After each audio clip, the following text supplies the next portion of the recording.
एक देशभक्ति गज़ल है,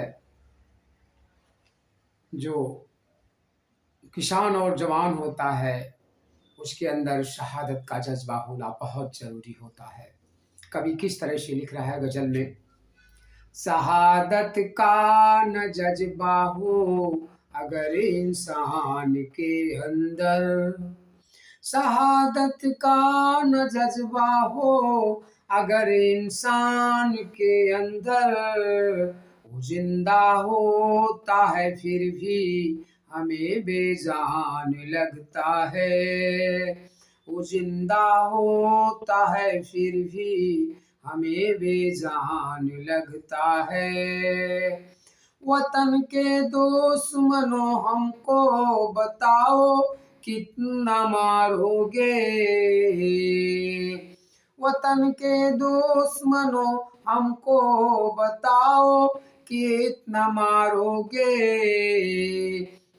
वतन पे जान दे देना हमें आसान लगता है, वतन पे जान दे देना हमें आसान लगता है।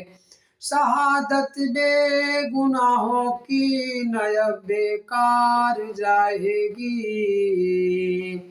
शहादत बेगुनाहों की न बेकार जाएगी।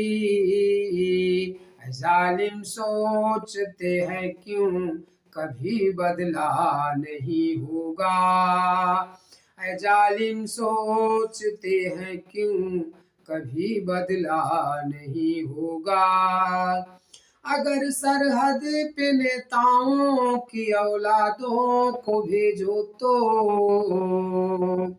अगर सरहद पे नेताओं की औलादों को भेजो तो, हमारे मुल्क पर इस तरह का हमला नहीं होगा, हमारे मुल्क पर इस तरह का हमला नहीं होगा, हमारे मुल्क पर इस तरह का हमला नहीं होगा, हमला नहीं होगा।